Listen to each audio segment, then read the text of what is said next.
Hello అండి, good morning. Welcome back to my YouTube channel. ఈరోజు నేను క్యాబ్కి కరెక్ట్ టైంకి కదిలేసినాను. బట్ క్యాబ్ అయితే రాలా. యూజువల్గా నేను ఎప్పుడుమే లేట్ చేస్తాను. బట్ ఈరోజు నేను కరెక్ట్ కదిలినా కూడా క్యాబ్ రాలా. నాకు ఒక మెసేజ్ వచ్చింది, ఈరోజు మీకు క్యాబ్ రాదు, బ్రేక్ డౌన్ అయింది, సో మీరు మీ ఓన్ ట్రాన్స్పోర్ట్లో రండి అని చెప్పి నేను కూడా నా ఓన్ ట్రాన్స్పోర్ట్ వేసుకొని వెళ్ళేసినాను. ఇంకా ఆఫీస్లో యూజువల్గా ఒక చెకింగ్ అనేది జరుగుద్ది అనమాట. ఆ చెకింగ్ అంతా దాటి నేను లిఫ్ట్ పట్టుకొని సక్సెస్ఫుల్గా ఆఫీస్ వెళ్ళేసినాను. ఫస్ట్ థింగ్ వెళ్ళింది ట్రాన్స్పోర్ట్ టీంలో నేను ఒక ఫామ్ తీసుకున్నాను. నాకు క్యాబ్ రాలా కాబట్టి. సో వాళ్ళు ఏం చెప్పిందంటే టీఎల్ దగ్గర మీరు సైన్ తీసుకొని రండి అని చెప్పిండ్రు.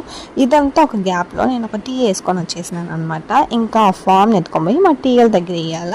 లంచ్కి యూజువల్గా నేను మా ఫ్రెండ్స్ అందరు చేరి తింటాం అనమాట. అలాగే నూడిల్స్ అన్నీ తిన్నాం. ఇంకా ఇంటికి కదిలేటప్పుడు మంచి ఆకలి ఒక బిస్కెట్ తిన్నాను. ఇంకా నేను నా ఫ్రెండ్స్ ఇంటికి వెళ్ళేటప్పుడు మా ఫ్రెండ్ అయితే వాళ్ళ అక్క కూతురికి సెకండ్ బర్త్డేని టాయ్స్ తీయాలా అనుకునింది. 3K budget. సో అక్కడ 3Kలో ఏవీ లేదనమాట. ఇంకా కొంచెం అలా ఇలా తిరిగి మేము కొంచెం ప్రోడక్ట్స్ అన్నీ ఎక్స్ప్లోర్ చేస్తూ ఎలాగనో ఫైనల్గా ఒక ప్రోడక్ట్ తీసేసినాం. ఇంకా స్వీట్ కార్న్తో అయిపించి ఈరోజు మంచిగా వెళ్ళింది. ఇలాంటి వీడియోస్కి నన్ను సబ్స్క్రైబ్ చేయండి. బాయ్.